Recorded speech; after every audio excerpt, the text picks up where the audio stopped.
તાજેતરમાં અમદાવાદથી રાજકોટ તરફ જતી બોલેરો પિકઅપ ગાડીને સુરેન્દ્રનગર જિલ્લાના કાનપરા ગામના પાટિયા પાસે રોકી 8 અજાણ્યા શખ્સો દ્વારા ગાડીમાં ભરેલ અલગ અલગ કિંમતી પાર્સલોની લૂંટ ચલાવી ગાડી સ્થળ પર જ મૂકી નાસી છૂટ્યા હતા। આ ચોંકાવનારી લૂંટ કેસમાં સુરેન્દ્રનગર પોલીસે 4 આરોપી પાસેથી લૂંટના મુદ્દામાલ પૈકી 73 કિલો ચાંદી, લૂંટમાં વપરાયેલ 4 વાહનો અને 2 પિસ્તોલ સહિતના હથિયાર કબજે કરી આગળની કાર્યવાહી હાથ ધરી છે। 6 માર્ચના રોજ વહેલી સવારે જે 67 લાખની જે હાઈવે થાળનો બનાવ બનેલ હતો, આ બનાવની અંદર જિલ્લાની એલસીબી, એસઓજી અને અન્ય પોલીસ સ્ટેશનની ટીમોએ વિવિધ સીસીટીવી કેમેરાઓ, હ્યુમન ઇન્ટેલિજન્સ અને ટેકનિકલ સર્વેલન્સથી તાત્કાલિક કાર્યવાહી હાથ ધરતા સુરેન્દ્રનગરનો એક ધર્મેશ ઝીંઝુવાડિયા નામના આરોપીને 18 કિલો મુદ્દામાલ સાથે ઝડપી પાડેલ છે।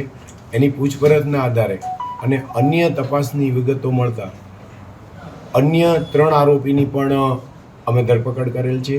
ઉપરાંત ગુનાની અંદર જે વપરાયેલ ગાડી છે એ પૈકીની એક ગાડી બરોડા શહેરની અંદર ગયેલ હોય એવી હકીકત મળતા એક શકમનનું નામ, નંબર અને ગાડીની વિગત અમે બરોડા ક્રાઇમ બ્રાન્ચને આપતા બરોડા ક્રાઇમ બ્રાન્ચ દ્વારા ત્વરિત કાર્યવાહી કરી અને લગભગ 55 કિલો જેટલો ચાંદીનો મુદ્દામાલ છે એ એમણે કબજે કરેલો છે।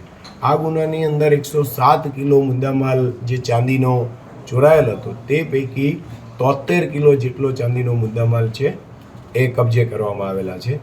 હાલ અહીંયા સુરેન્દ્રનગરની અંદર 4 અને બરોડાની અંદર 3 મળી કુલ 7 આરોપીઓ પણ અટક કરવામાં આવેલા છે।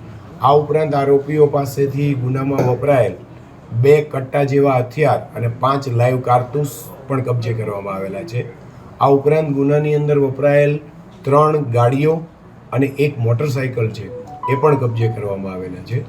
તપાસ દરમિયાન શિવો મહાલિંગમ ઉર્ફે આફતાબ અને ફિરોજ લંગડો આ 2 ગુનાના મેઇન માસ્ટરમાઇન્ડ હોવાનું જણાઈ આવેલ છે અને અમારી ટીમો Ahmedabad crime branch, Baroda crime branch પણ આ જે બાકીના આરોપીઓ છે એને પકડવા માટેની તજવીજ કરી રહેલ છે।